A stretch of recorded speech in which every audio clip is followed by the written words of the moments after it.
우리 2부에 보신 여러분 모두 환영하고 축복합니다.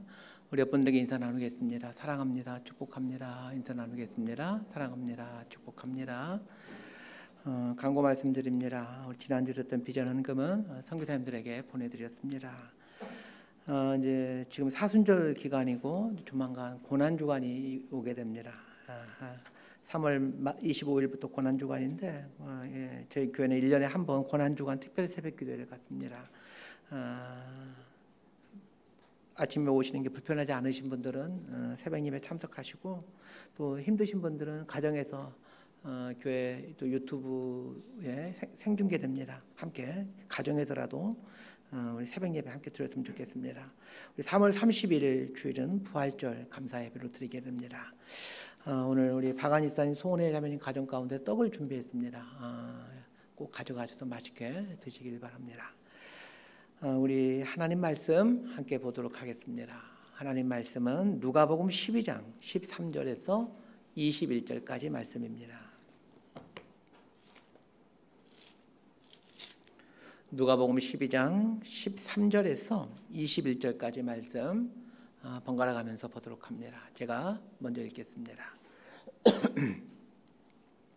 무리 중에 한 사람이 이르되 선생님, 내 형을 명하여 유산을 나와 나누게 하소서 하니, 이르시되 이 사람아, 누가 나를 너희의 재판장이나 물건 나누는 자로 세웠느냐 하시고, 그들에게 이르시되 상가 모든 탐심을 물리치라. 사람의 생명이 그 소유에 넉넉한 데 있지 아니하니라 하시고, 또 비유로 그들에게 말하여 이르시되 한 부자가 그 밭에 소출이 풍성하매 심중에 생각하여 이르되 내가 곡식 쌓아둘 곳이 없으니 어찌할까 하고, 또 이르되 내가 이렇게 하리라. 내 곡간을 헐고 더 크게 짓고 내 모든 곡식과 물건을 거기 쌓아두리라. 또 내가 내 영혼에게 이르되 영혼아, 여러 해 쓸 물건을 많이 쌓아두었으니 평안히 쉬고 먹고 마시고 즐거워하자 하리라 하되, 하나님은 이르시되 어리석은 자여, 오늘 밤에 내 영혼을 도로 찾으리니 그러면 내 준비한 것이 누구의 것이 되겠느냐 하셨으니, 21절 함께 읽습니다. 자기를 위하여 재물을 쌓아두고 하나님께 대하여 부유하지 못한 자가 이와 같으리라. 아멘. 기도하고 말씀 선포하겠습니다. 하나님 아버지, 거룩한 주를 주셔서 하나님 앞에 나와 예배를 드립니다. 산제물로 우리의 삶을 올려드리기를 원합니다. 받아주시고, 또 하나님 그 귀한 말씀 앞에 섰을 때에 온 몸으로 하나님 말씀을 받아들이고 또 말씀을 깨닫고 말씀에 순종해가는 저희들 되게 하여 주옵소서. 예수님 이름으로 기도드리옵나이다. 아멘. 유튜브에서 종종 듣는 강의가 있습니다. 홍콩과학기술대학의 경제학과 김현철 교수님의 강의입니다. 홍콩과학기술대학은 아시아에서 5손가락 안에 드는 최고의 명문 대학입니다. 이 김현철 교수라는 분의 경력이 참 독특합니다. 의사이면서 경제학자입니다. 기독교 방송에 새롭게 하소서에 나와 간증하는 걸로 봐서 상당히 신실한 또 그리스도인으로 또 선한 영향을 끼치는 또 그런 그리스도인으로도 소문이 나 있는 분입니다. 이분이 의사를 그만두고 경제학을 공부하게 된 이유가 있는데, 의사로 일하는 중에 발견하게 된 독특한 현상 때문입니다. 환자들을 분석해 보니까 가난한 사람들은 병도 늦게 발견할 뿐만 아니라 비교적 일찍 죽고, 또 부자들은 오래 살더라는 것입니다. 왜 가난한 사람들은 일찍 죽고 부자들은 오래 사는가에 대한 답을 이 의학에서는 도저히 찾을 수가 없더랍니다. 이 질문에 대한 답을 경제학에서는 찾을 수 있겠구나라고 판단하고는 이제 의사를 그만두고 경제학을 공부하기 위해 이제 미국으로 유학 가서 콜롬비아 대학에서 공부를 합니다. 그리고는 학위를 받고 아이비리그 대학 중에 하나인 그 코넬 대학의 정책학 교수를 하다가 현재는 홍콩 과학기술대학교에서 경제학 교수로 봉직하고 있습니다. 홍콩 과학기술대학은 젊은 날 제가 자주 갔던 아주 많은 추억이 깃들었던 곳입니다. 홍콩 외곽 한적한 바닷가에 있는데 그 학교는 독특하게도 절벽 위에 학교가 지어져 있습니다. 교수 식당에 가서 종종 밥을 먹곤 했는데 매주 월요일 점심은 랍스타가 나옵니다. 한 15cm 정도 되는 그래 크지 않는 그 랍스타에 치즈와 누들로 요리한 점심 식사가 한국 돈은 10,000원이 되질 않았습니다. 점심을 먹고 위층을 올라가면 한 작은 한 4-5평 정도 되지 않을까 싶은데 교수 전용 카페가 있는데 이 카페는 바다 쪽을 향해 통유리로 되어져 있습니다. 학교 건물이 바닷가 절벽에 있기에 교수 카페에서는 아주 저 먼 바다까지 선명하게 보이곤 합니다. 소파에 앉아 바다에 떠 있는 섬들과 그 지나가는 배들을 보면 스트레스가 다 풀리곤 했습니다. 지금도 종종 머리가 복잡할 때는 홍콩 과학기술대학의 교수 카페 소파에 앉아 바라본 그 바다와 섬들과 그 배들을 떠올려보곤 합니다. 김현철 교수님의 강의를 들을 때면 이 교수 카페에서 본 절경들이 생각나기에 또 이분의 강의를 들을 때마다 색다른 기분으로 강의를 듣게 됩니다. 이분으로부터 인상 깊게 들었던 강의 하나가 있습니다. 한 사람의 성공에 가장 큰 영향을 주는 요인은 무엇인가? 라는 이런 주제의 강의였습니다. 성공을 측정하는 도구가 여러 가지가 있겠지만 대표적인 것이 소득입니다. 세계은행에 근무하는 브랑코 밀라노비치 교수의 연구 결과를 토대로 이 사람들의 소득을 결정하는 요인이 무엇인지를 이제 이 김현철 교수님이 설명을 해줍니다. 여러분은 사람의 소득을 결정하는 가장 중요한 요인이 뭐라고 생각하십니까? 쉽게 말하면 내 월급을 결정하게 해주는 요인이 무엇이라고 생각하냐는 말입니다. 대부분의 사람들이 그 사람의 노력과 능력이 소득을 결정하는 가장 중요한 요인이다라고 생각을 합니다. 그런데 이분의 이야기는 전혀 다릅니다. 사람의 소득 수준을 결정하는 가장 큰 요인이 그가 어느 나라에서 태어났는가이랍니다. 조금 더 구체적으로 말하면 태어난 나라의 1인당 GNP와 불평등 지수인 지니 계수가 소득의 50%를 결정하는 요인이라는 것입니다.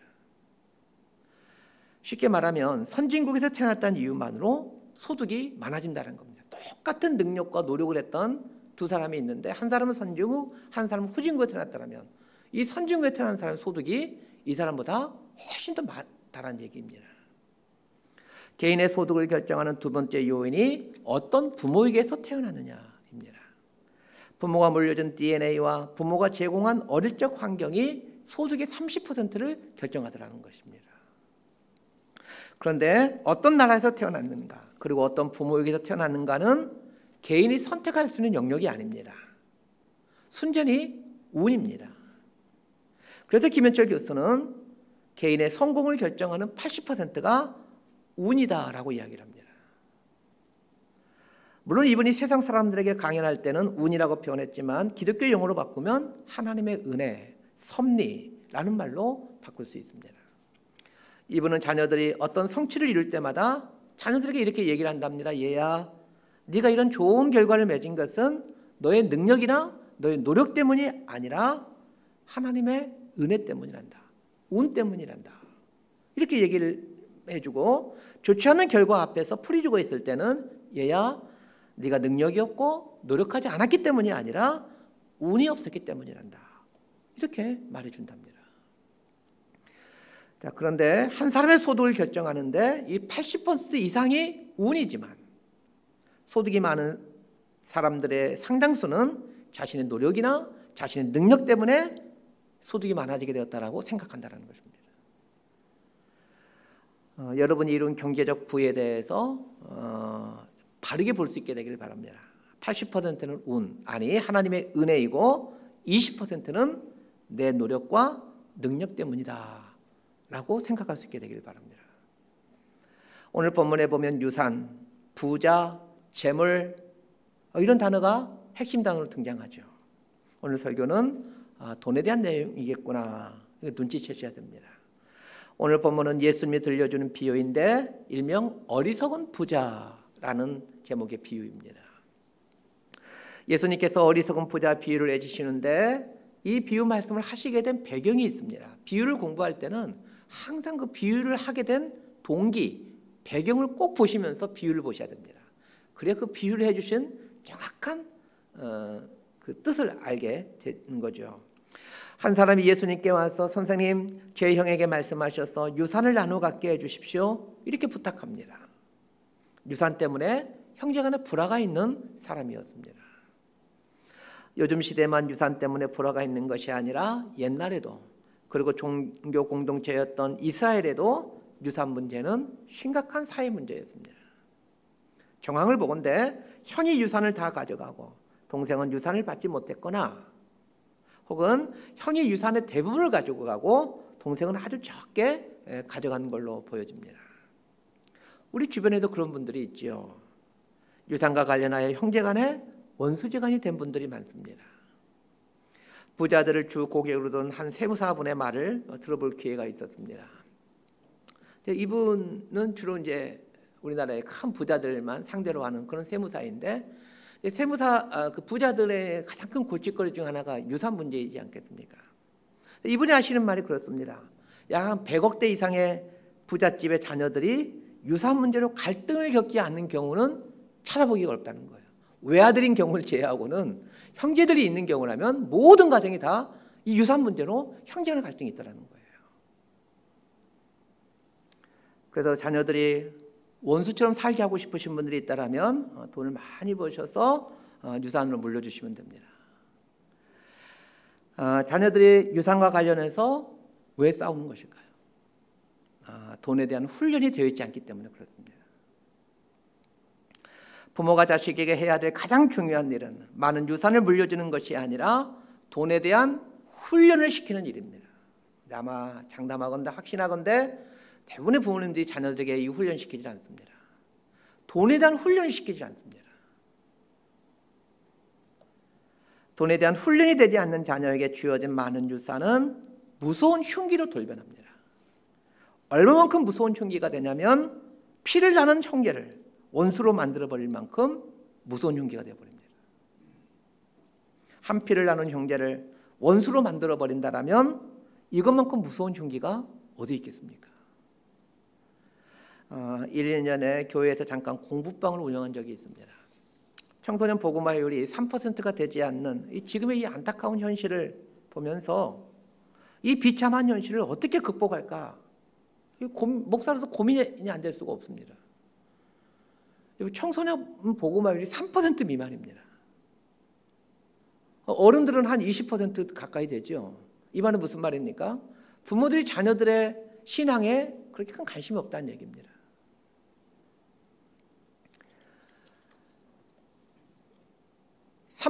선교학에서는 3% 미만이 되게 되면 미전도 종족이라고 부릅니다. 전도가 되지 않는 미전도 종족이라고 부르는데, 우리나라 청소년들이 지금 이 미전도 종족이 되었습니다. 선교사가 가서 복음을 전해줘야 되는 이런 심각한 상황이 되었다는 얘기예요.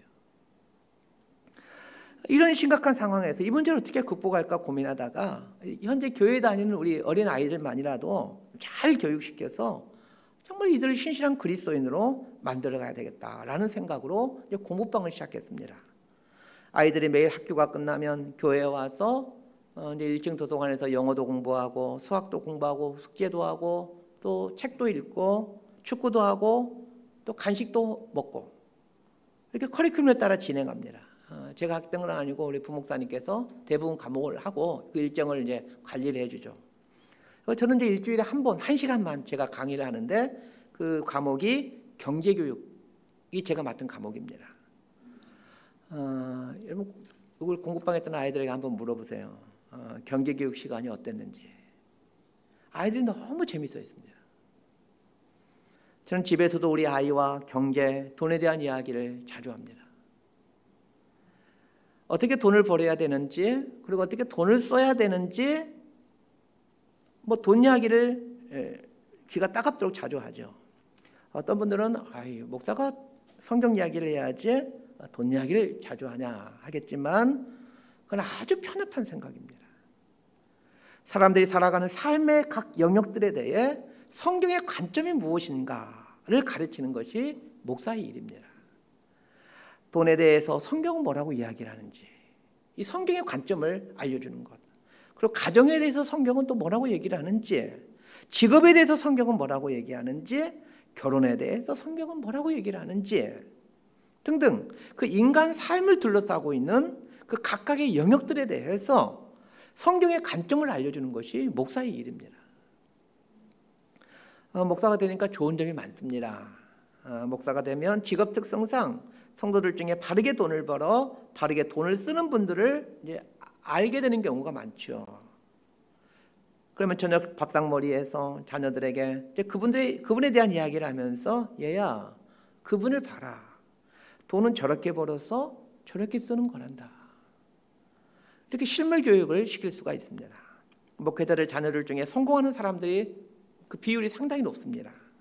그 이유는 여러 가지가 있겠지만 목사란 직업 특성상 이 좋은 모델이 되는 분들을 많이 알고 있고 또 그분들 이야기를 자녀들에게 자주 하기 때문이라고 저는 그렇게 생각을 합니다.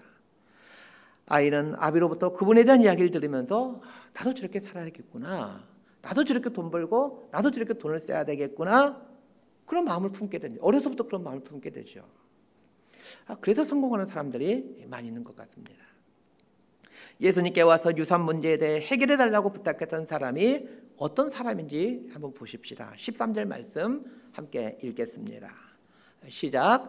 무리 중에 한 사람이 이르되 선생님, 내 형을 명하사 유산을 나와 나누게 하소서 하니, 예수님께 찾아와 유산과 관련한 문제를 해결해 달라고 부탁을 한 사람에 대해서 무리 중에 한 사람이다 라고 얘기를 하고 있습니다. 오늘 본문만 봐서는 이 사람이 어떤 사람인지 알기가 어렵습니다. 지난 시간 본문을 보면 이 사람이 어떤 사람인지 조금 더 많이 알게 됩니다. 우리 지난 시간 본문 누가복음 12장 1절 말씀 함께 읽습니다. 시작. 그동안에 무리 수만 명이 모여 서로 밟힐 만큼 되었더니 예수께서 먼저 제자들에게 말씀하여 이르시되 바리새인들의 누룩 곧 외식을 주의하라. 누가복음 12장 1절에 보니까 수만 명이 예수님께 모여들었다 이렇게 말하고 있습니다. 그 수만 명의 사람들이 예수님께 모여들었는데 예수님께서 이 많은 사람들에게 가르쳤던 내용이 어떤 내용입니까? 우리 지난 시간 본문을 한번 슬쩍 보시길 바랍니다. 5절에 보니까 죽인 후에 지옥에 던져넣는 권세 있는 그를 두려워하라 라고 하시면서 지옥에 대한 이야기를 하십니다. 6절에 보면 참새 5마리가 두 아사르론에 팔리는 것이 아니냐라는 말씀을 하시면서 하나님께서 이 작은 미물들까지도 간섭하시고 책임지시고 인도하신다라는 하나님의 섭리와 사랑에 대한 이야기를 해주십니다. 유산 문제를 해결해 달라며 예수님께 왔던 그 무리 중에 그 한 사람이란 다름 아닌 예수님으로부터 지옥에 대한 말씀을 듣고 하나님의 섭리와 사랑에 대한 말씀을 직접 들은, 그것도 방금 전에 예수님도 그 말을 들은 바로 그 사람입니다. 방금 전에 예수님의 가르침을 받은 그 사람이 예수님께 와서 무엇을 요청하고 있습니까? 형이 가져간 유산을 받을 수 있도록 해달라고 요청하고 있습니다. 이 사람이 방금 전에 예수님으로부터 어떤 내용의 가르침을 받았다고요? 지옥에 대한 가르침, 참새 5마리가 두 아사르론에 팔리는 것까지 간섭하시고 책임지시는 하나님의 섭리와 사랑에 대한 가르침을 받았습니다. 그런데 그 말씀을 저 같은 미천한 목사에게서 배운 것도 아니고 하나님의 아들이신 예수님에서 직접 배웠는데 말씀을 들은 후 예수님께 와서 무슨 부탁을 합니까? 예수님, 제 형에게 말해서 유산 좀 나눠 갖게 해주세요. 이 부탁을 하더라는 겁니다.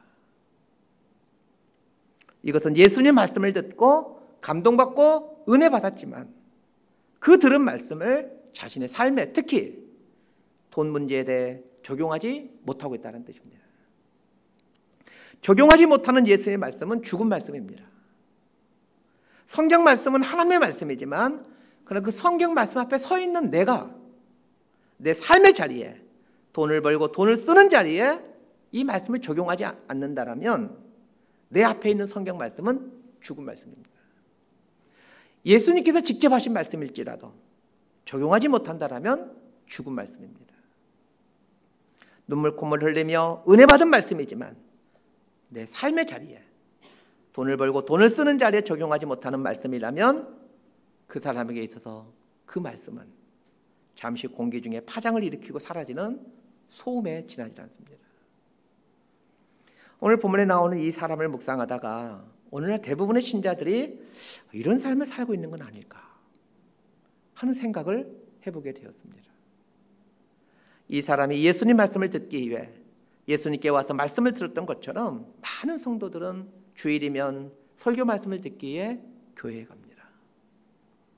그런데 예수님의 은혜스러운 말씀을 들은 후에 예수님, 내 형에게 명하여 유산을 나누게 하소서 이렇게 부탁을 하는 이 사람처럼 성도들이 주일에 교회에 가서 말씀을 듣지만 말씀과 정반대의 삶을 추구하고 있는 것은 아닌가 하는 생각이 들었습니다.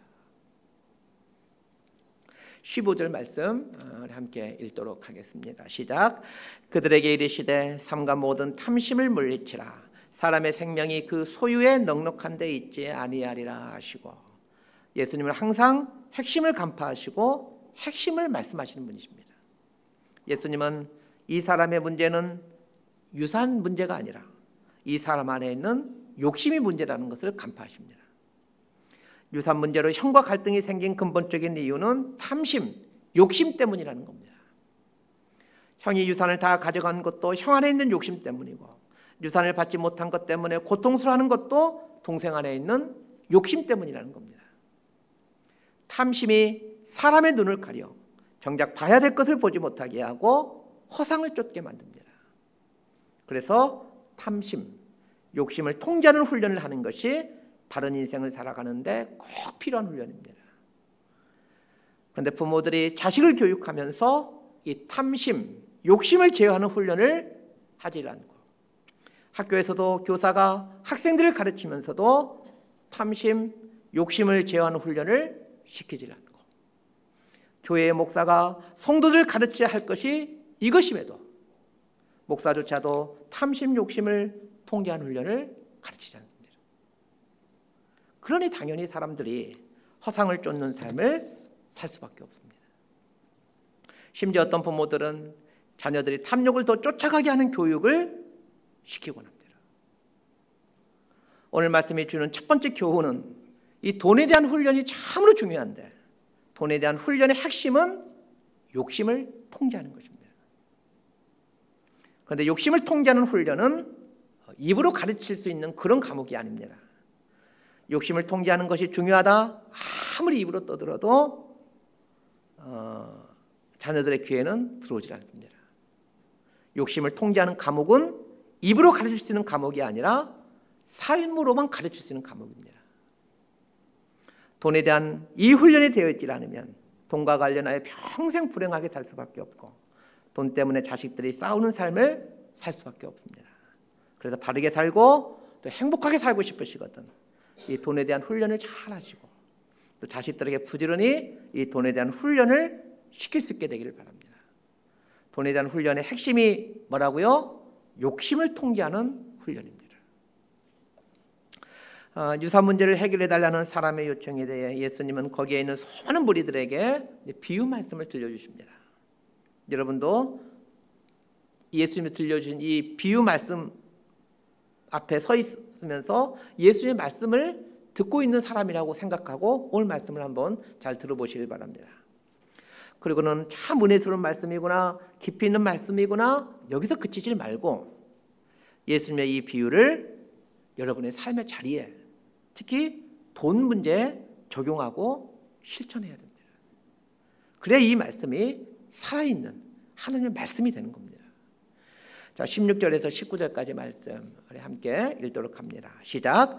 또 비유로 그들에게 말하여 이르시되 한 부자가 그 밭에 소출이 풍성하매 심중에 생각하여 이르되 내가 곡식 쌓아둘 곳이 없으니 어찌할까 하고, 또 이르되 내가 이렇게 하리라. 내 곡간을 헐고 더 크게 짓고 내 모든 곡식과 물건을 거기 쌓아두리라.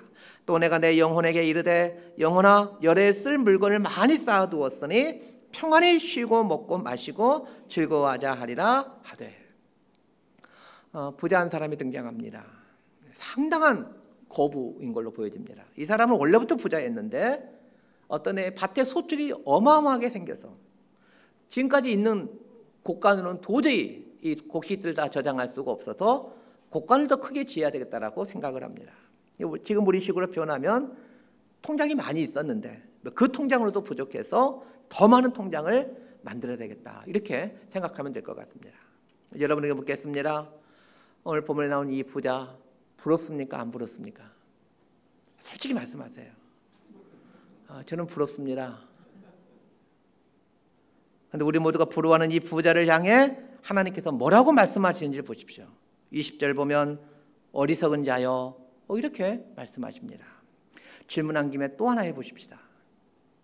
하나님으로부터 어리석은 자여 이 말을 듣더라도 이 부자처럼 부자가 될 수 있다라면 부자로 사는 걸 선택하실래요? 아니면 하나님으로부터 지혜로운 자여라는 말을 듣지만 가난한 자로 사는 것을 선택하실래요? 그 교회에서 말하는 정답 그거 말고 여러분 마음속에 있는 여러분 마음속에 혼자만 알고 있는 그 본심 그 답이 뭐냐는 거예요. 이제 각자가 답을 해보시길 바랍니다.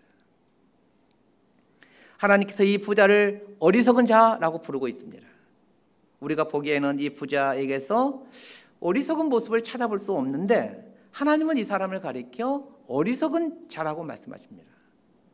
소출이 많아서 곡간이 부족해서 곡간을 지어서 곡식을 보관해야 되겠다? 이게 어리석은 일입니까? 지극히 정상적인 일입니다. 지극히 정상적인 모습인데 하나님은 이 사람을 가리켜서 왜 어리석은 사람이라고 말씀하시는 거냐는 겁니다. 어리석다라는 말의 뜻이 무슨 뜻인지를 정확히 알기 위해 이제 사전에 찾아보니까 이렇게 정의되어 있습니다. 슬기롭지 못하고 둔하다.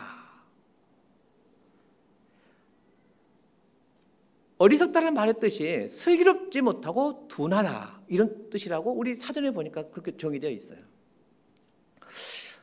오늘 본문에 나오는 이 부자처럼 거부인 것이 분명한데 이 거부가 될 수 있다라면 슬기롭지 못하고 둔한 사람이다라는 이 말을 들어도 괜찮을 것 같은데 여러분은 어떻게 생각하십니까?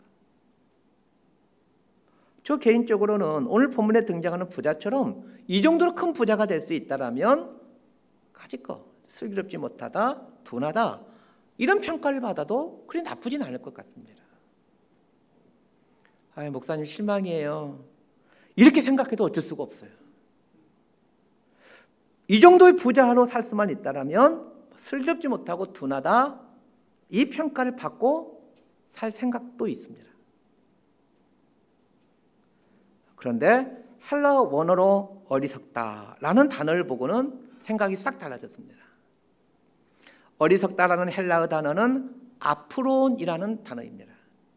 아프론이라는 단어는 부정사 아와 프렌이라는 단어의 합성어입니다. 이 부정사 아는 영어의 no와 같은 뜻으로 뭐 없다, 아니다 이런 뜻의 단어입니다. 그러면 아프론이라는 단어는 프렌이 없다 이런 뜻인데 프렌이 무슨 뜻일까요? 프렌은 횡격막이라는 뜻입니다. 여러분 명치 부분에 이렇게 손을 한번 대어 보시기 바랍니다. 손을 대면 숨을 쉴 때마다 위아래로 움직이는 것이 느껴질 겁니다. 그 위아래로 움직이는 것 이것이 횡격막, 프렌입니다. 횡격막이란 심장의 부속품 같은 것인데 정확히는 배와 심장을 가로막고 있는 칸막입니다. 횡격막이 없다라는 말은 무슨 뜻일까요? 배와 심장을 가로막는 칸막이가 없으니 배에 있는 것들이 심장으로 들어가게 됩니다. 뱃속에는 5만 가지 오물들이 있는데 내장 속에 뭐가 있는지 아시죠? 동이라고 부르는 그것들이 우리 내장 안에는 가득 차 있죠. 이런 그것뿐만 아니라 여러 가지 오물들이 가득 차 있는데 이게 칸막이가 없어서 심장으로 침범하게 되면 심장이 병들고 망가지게 됩니다. 심하게 되면 심장이 망가져 심장이 뛰지 않게 됩니다. 뛰지 않으면 죽지요. 횡격막을 배와 심장을 가로막는 칸막이라고 하면서 명치 부분에 손을 대면 위아래로 움직이는 것이라고 말씀드렸습니다. 횡격막이 없다라는 말은 심장이 제 역할을 하지 못한다라는 말로 횡격막이 없다라는 말은 살아있는 것처럼 보이지만 죽은 거나 진배 없다라는 뜻입니다. 원어의 뜻대로 해석한다라면 20절은 이렇게 의역하는 게 맞습니다. 횡격막이 없는 자여 오늘 밤에 네 영혼을 도로 찾으리니 그러면 네 준비한 것이 누구의 것이 되겠느냐. 이렇게 의역하고 보니까 이 구절이 논리적으로 이해가 됩니다. 네 영혼을 도로 찾는다 라는 말은 이제 죽는다라는 말인데, 횡격막이 없어 죽음 앞에 직면한 것과 죽는 것은 같은 의미입니다. 그러니까 어리석은 부자라는 번역보다 더 정확한 표현은 횡격막이 없어 죽은 자나 진배 없는 자라는 표현입니다. 그렇다면 이 비유에 등장하는 부자가 얼마나 불쌍한 사람인지 알게 됩니다.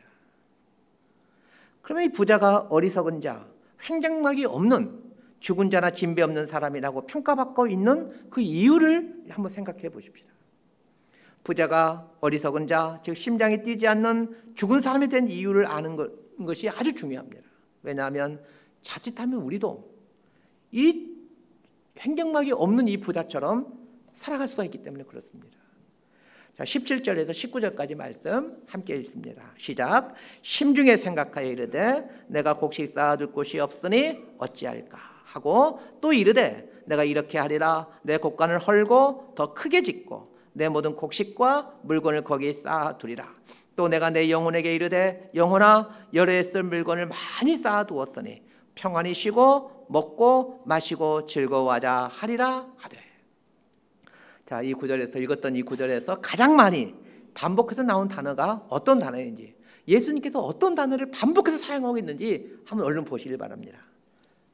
이 나라는 단어입니다. 내 곡간, 내 모든 곡식과 물건, 내 영혼. 이 부자는 곡간도 내 곡간이고 곡식과 물건도 내 곡식과 내 물건이고 영혼도 내 영혼이라고 부르고 있습니다. 이 부자의 말이 맞는 것일까요? 자, 20절 말씀을 보도록 하겠습니다. 시작. 하나님은 이르시되 어리석은 자여 오늘 밤에 내 영혼을 도로 찾으리니 그러면 내 준비한 것이 누구의 것이 되겠느냐 하셨으니. 하나님은 부자의 영혼을 그 밤에 도로 찾으시겠다라고 말씀하십니다. 자, 그러면 묻습니다. 부자는 자기 영혼을 내 영혼이라고 말하고 있고 하나님은 이 부자의 영혼을 도로 찾아가겠다라고 말하는 것 보니까 하나님의 것이다라고 말하고 있는데 누구 말이 옳습니까? 당연히 하나님 말씀이 옳죠. 만약 부자의 주장처럼 그 부자의 영혼이 부자의 것이라면 그 사람이 계속해서 소유하고 있어야겠죠. 왜냐하면 그 사람 거니까. 그런데 하나님께서 가져가시면 내줄 수밖에 없습니다. 내줄 수밖에 없다라는 말은 무슨 뜻입니까? 그 부자의 영혼이 부자의 것이 아니라 하나님의 것이라는 얘기입니다. 영혼만 그런 것이 아닙니다. 20절 하반절 보십시오. 그러면 내 준비한 것이 누구의 것이 되겠느냐라고 말하고 있는데 여기에 나오는 그 사람이 준비한 것이란 곡간, 곡식, 물건들을 말합니다. 곡간, 곡식, 물건도 역시 부자의 것이 아니라는 말입니다. 그런데 부자는 곡간도 내 곡간, 곡식도 내 곡식, 물건도 내 물건, 영혼도 내 영혼이라 생각하며 살고 있다는 겁니다. 이것이 부자가 어리석은 사람이 된, 즉 횡격막이 없는 사람이 된 첫 번째 이유입니다. 오늘날도 마찬가지입니다. 통장에 있는 돈을 내 돈이라 여기고 있는 사람이 있다면, 아파트를 내 아파트라고 여기고 있는 사람이 있다면 그 사람은 어리석은 사람, 즉 횡격막이 없는 사람이 됩니다. 그러면 내 이름의 통장에 들어있는 돈, 내 명의로 등기된 부동산은 도대체 누구의 것입니까? 재물을 어떻게 보고 있느냐에 따라 사람은 크게 두 가지로 나눌 수가 있습니다. 첫 번째 부류는 거울을 통해서 재물을 바라보는 사람이 있고, 두 번째 부류는 창을 통해서 재물을 바라보는 사람이 있습니다. 거울을 보면 자신의 모습이 그대로 보입니다. 거울을 통해서 재물을 본다라는 말은 내가 노력해서, 내가 투자를 잘해서, 내가 부지런히 일을 해서 벌게 되었으니 내 마음대로 살아갈 권리가 있다, 이렇게 생각하고 있는 사람을 가리킵니다. 반면에 창을 통해서 재물을 본다라는 말은 물질이 어디서부터 왔는가를 보는 사람이라는 말입니다. 하나님께서 나에게 돈을 벌 건강과 재능을 주지 않으셨다면 재물이 나에게 올 수 없다라는 것을 인정하고 모든 것이 하나님으로부터 왔다라는 것을 인정하며 산다라는 말입니다. 그래서 그리스도인의 정체성을 가장 잘 설명해 준 단어가 있다면 청지기라는 단어입니다. 청지기란 맡은 자라는 뜻입니다. 오늘 보면 20절을 보면 오늘 밤에 네 영혼을 도로 찾으리니 라고 말합니다. 하나님이 도로 찾으신다 라는 말을 뒤집어 생각하면 영혼은 하나님의 것인데 하나님께서 나에게 맡겨놓은 것이구나 라는 뜻임을 알게 됩니다. 앞으로는 어리석은 자, 횡경막이 없는 자, 이런 어리석은 자가 되는 비결이 있습니다. 내 것이라고 여기면서 사는 겁니다. 반대로 횡경막이 있는 자, 즉 심장이 바르게 제대로 작동하는 자로 사는 비결은 간단합니다. 모든 것을 하나님의 것이라 여기며 자신에 대해서는 맡은 자, 청지기로 인식하며 사는 것입니다. 위에서 자녀에게 돈에 대한 훈련을 시키는 것이 부모가 해야 될 가장 중요한 훈련이라고 말씀드렸습니다. 하나님께서 나에게 맡겨놓은 것을 관리하는 청지기로 사는 것이 자녀에게 훈련시켜야 될 가장 중요한 훈련입니다. 청지기의 자세를 갖고 있으면 나에게 맡겨진 재물이 많든 적든 별 신경을 쓰지 않습니다. 반면에 내가 주인이라고 생각하면 재물이 적은 것에 대해서 섭섭해합니다. 저에게 통장이 몇 개 있습니다. 신한은행 통장도 있고 농협 통장도 있고 국민은행 통장도 있습니다. 통장에 돈을 넣어두는 것은 신한은행과 국민은행과 농협을 믿기 때문입니다. 어느 날 제가 은행에 가서 제 통장에 있는 돈 중 이만큼만 꺼내주세요 라고 말했는데 안 돼요. 이거 우리 은행 돈이에요. 이러면서 내주지 않는다라면 전 다시는 그 은행에 돈을 맡기지 않을 거고 그 은행과 거래하지 않을 겁니다. 우리 한 사람 한 사람은 하나의 은행입니다. 하나님께서 나게수라는 은행 통장을 만들고 나게수 은행 통장에 돈을 비롯해서 많은 걸 맡겨놓으셨습니다.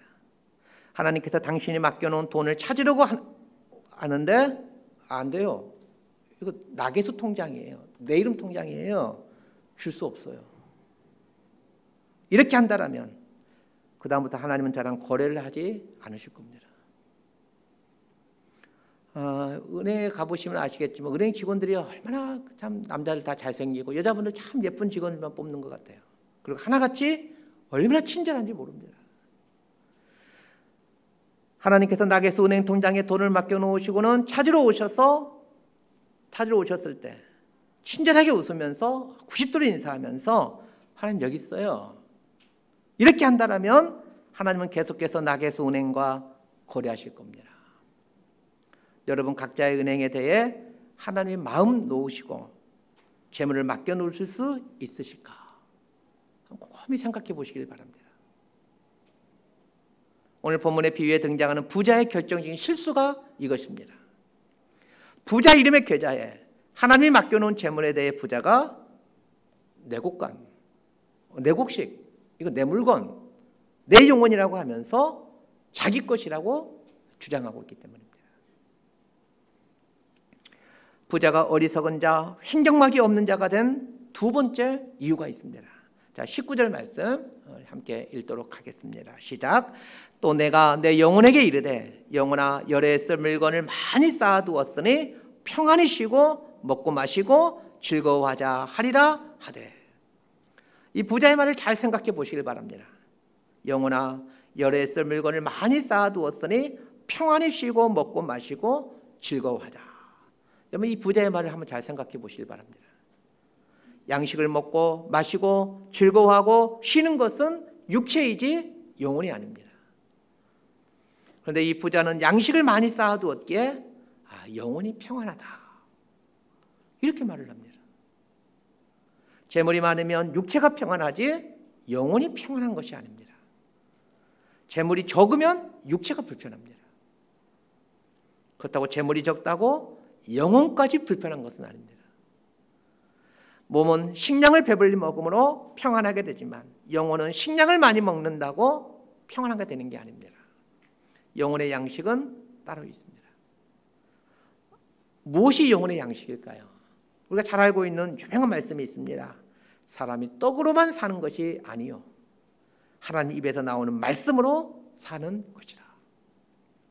영혼의 양식은 하나님 말씀입니다. 영혼이 평안하고 쉬기 위해서는 영혼의 양식을 먹어야 하고 영혼의 양식을 비축해 놓아야 합니다. 그런데 사람들은 재물이 많이 있으면 영혼까지 평안할 것이라고 생각합니다. 어리석은 부자와 똑같은 생각을 하고 살아간다는 말입니다. 영혼은 재물로 평안해지는 것이 아니라 하나님 품 안에 있을 때 평안해집니다. 부자가 어리석은 사람이 된 마지막 세 번째 이유가 있습니다. 부자는 자신의 영혼이 하나님께 돌아가야 된다는 것을 생각하며 살지 않았습니다. 우리의 몸은 썩어 없어집니다. 그러나 우리의 영혼은 영원하신 하나님께로 돌아갑니다. 그래도 지혜로운 옛 어른들은 사람이 죽게 되면 돌아가셨다라고 말씀하셨던 겁니다. 우리 눈으로 보면 사람이 죽게 되면 썩어 없어졌다 이렇게 말하는 게 맞는 말인데 돌아가셨다라고 말씀하십니다. 자신의 영혼이 영원하신 하나님께로 돌아간다는 것을 인정하고 있다면 그 사람은 자신의 영혼에 깊은 관심을 갖고 삽니다. 그리고는 영혼이 부유해지는 것을 인생 목표로 삼고 살아갑니다. 그러나 대부분의 사람들은 몸의 부유함은 생각하지만 영혼의 부유함에 대해서는 생각하지 않고 사는 것 같습니다. 영혼의 부유함에 대해 생각하지 않고 산다면 그 사람이 오늘 본문에 등장하는 이 어리석은 부자입니다. 말씀 정리합니다. 언젠가 EBS에서 우리나라 입시제도와 관련한 프로그램을 보는데 한 전문가가 지금의 이 현 입시제도와 관련하여 정말 제 머리를 딱 때리는 그 정말 심장을 후벼파는 그런 표현을 하는 걸 들었습니다. 제가 얼른 그 표현을 듣자마자 메모지를 찾아가지고 그걸 메모해 놨습니다. 그 전문가가 사용한 표현을 한번 들어보십시오. 지금의 입시제도는 성적이 우수한 바보를 만드는 시스템입니다. 자, 성적이 우수한 바보라는 말을 한번 잘 생각해 보세요. 성적이 우수하면 똑똑한 사람이다. 이게 우리 일반 사람들의 생각입니다. 성적이 우수하다라는 것과 바보는 정반대편에 있는 개념들입니다. 마찬가지로 어리석다라는 말과 부자라는 말도 반대편에 있는 그런 개념들입니다. 사람들이 살아가는 모습을 한번 곰곰이 조망해 보십시다. 학교 다닐 때는 성적이 우수한 바보가 되기 위해 그 고생하며 학교를 다니고 있고 학교를 졸업한 후에는 어리석은 부자가 되기 위해 그 바둥바둥대며 고생하며 삽니다. 설교 중에 어리석다라는 헬라어 단어의 뜻이 횡격막이 없다라는 뜻이라고 말씀드렸습니다. 어리석은 부자란 횡격막이 없는 부자라는 말로 심장이 제대로 작동하지 않는 부자를 말합니다. 횡격막이 있는 심장이 제대로 뛰는 부자가 되는 것은 불가능한 일일까요? 전 제 아이들이 횡격막이 있는 부자가 되기를 소망합니다. 그래서 돈에 대한 공부를 나름 열심히 시킵니다. 그러나 돈에 대한 공부보다 더 중요하게 가르치는 것이 이 돈에 대한 훈련입니다. 모든 재물은 하나님의 것이며 나는 하나님의 것을 잠시 맡아놓은 청직이라는 것을 인정하며 사는 것이 돈에 대한 훈련의 출발점이고 핵심입니다. 목회자가 되었기에 제가 알고 있는 사람들의 상당수는 목사님들입니다. 대체적으로 목사님들이라면 일반 사람들보다는 조금 더 도덕적으로 또 인격적으로 괜찮은 사람들이 확률이 높은 것 같습니다. 그러나 알고 있는 목사님들 중 믿을 만한 목사님을 찾기가 쉽지 않다라는 것을 늘 체감하고 있습니다. 믿을 만한 사람 찾기가 쉽지 않듯 하나님 역시 당신의 것들을 마음 놓고 편하게 맡길 만한 믿을 만한 사람을 찾고 있지 않겠습니까? 우리 각자가 스스로에게 자문하고 답을 해갔으면 합니다. 나는 하나님께서 그 당신의 것들을 마음 놓고 맡길 만한 믿을 만한 사람인가? 라는 이 질문을 하고 이 질문에 답을 해가는 우리가 되었으면 합니다. 나는 하나님께서 당신의 것을 마음 놓고 맡길 만한 믿을 만한 사람인가? 라는 질문이 저와 여러분의 인생에 그리고 우리의 자녀들의 인생에 평생 떠나지 않는 인생 질문이 될 수 있게 되기를 진심으로 소망하고 축복합니다. 기도하겠습니다. 어릴 때는 우수한 성적의 바보가 되기 위해 그 고생하며 바둥바둥 치며 살아가고, 커서는 어리석은 부자가 되기 위해 고생하며 살아가는 저희들의 이 미련하고 어리석은 모습을 보게 됩니다.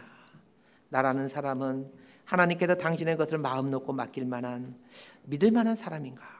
라는 질문을 매 순간 나의 스스로에게 던지며 삶은